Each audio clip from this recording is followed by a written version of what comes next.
One good question of clarification that we did have, not even dealing with the sheets, was around the title of the group.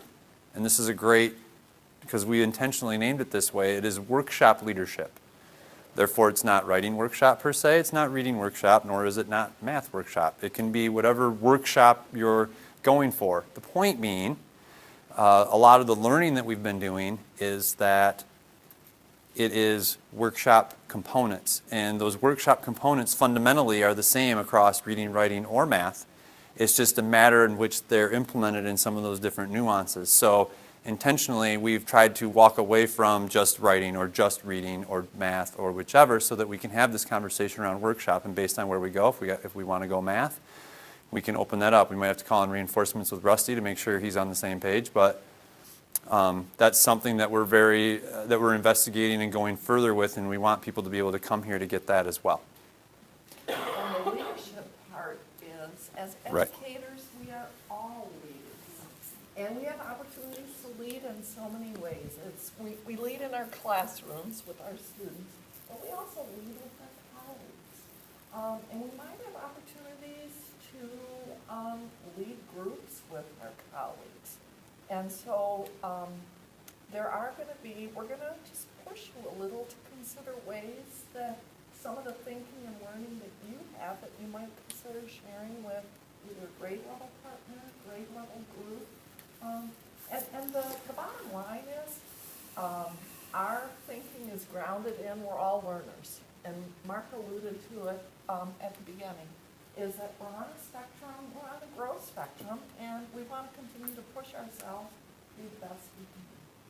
And so we need each other to do that. That was a good clarification. Yes, absolutely, because that wasn't done intentionally. So were there any, as we're about to vote, we're going to have you vote with 3 dots, your top 3. Is there any clarifications that people need around what they think they might vote on any of the posters that you saw? Yeah. I just had one question. On the formative assessment piece on their poster, I put my dot there and I thought, okay, I'll put my dot, yeah, but I guess that might be a question that, are we talking about Common Core LA standards? Those type of formative assessments, how we work that into our workshop? Is that your question? Or is that your piece? So the group that did it, I believe it was this group. Mm-hmm. So what was your thinking with formative assessment? My thinking was, how, we're doing a workshop model. What kind of assessments am I going to be looking at to make sure they're where they need to be? And what is that going to look like? So more generic. So you're looking at a grade level common assessment, like as a grade level, what Not necessarily. It could be. No, I guess I'm looking for ideas. It doesn't necessarily have to be one that the whole grade level is doing, but maybe like an exit slip or. You mean okay, You're gotcha. looking for ideas for summative assessment. Yes, formative. I guess formative is just that little catch thing that. Yes, yeah, not a summative assessment. Thank formative. You. Okay, sorry. Okay, so guiding your decisions on a daily basis as you're doing workshop. Yeah. Yes. Because sometimes that's a little Yes, ambiguous. that's a great way to put it. Right. And do you see it living Totally. in, do you see it living in the conferring part as well? Oh, yeah. Okay. And not always living there. It Right. might live in the exit Right. slip, it might live somewhere else. It can visit many places. All right. Other bullet points? Yes, I'm wondering here about student expectations, what the thinking was behind that. And the bottom line that graduating is, you're dealing with a class of students who don't come from a workshop model, maybe not an adopted approach at the program. So you feel like you always have to start back over again, training them. And so how do you feel, just ideas about, and I think the expectations go to getting that graduate release model, and then that goes back to student accountability. And accountability to, unfortunately, administrators and data points, and that's just down our road. So how do you take all of that into a workshop model?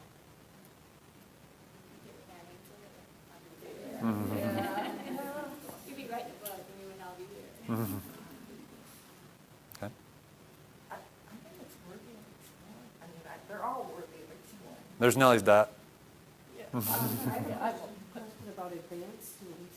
Is that thinking, students that are above grade level, what to do with them kind of thing? That's my thought. I teach first, and I've already had some that have reached beyond history expectation. And so I don't want to limit them with our workshop model, and I want to, encourage them to go higher, even though we're only testing that one grade level above, but they can go higher. I want them to be reading at their level, not just coming up. So, how do I bump that up? Okay. You know that we've got Donald and Miller coming to, ISD. The new book is Reading in the Wild.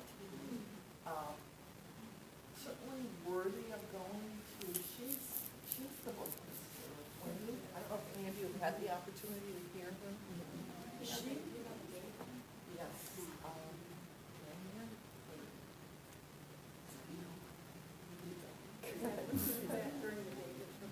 Yeah. Yep. She's in it, I saw her at MRI, and it's worth every penny, whatever. She's awesome.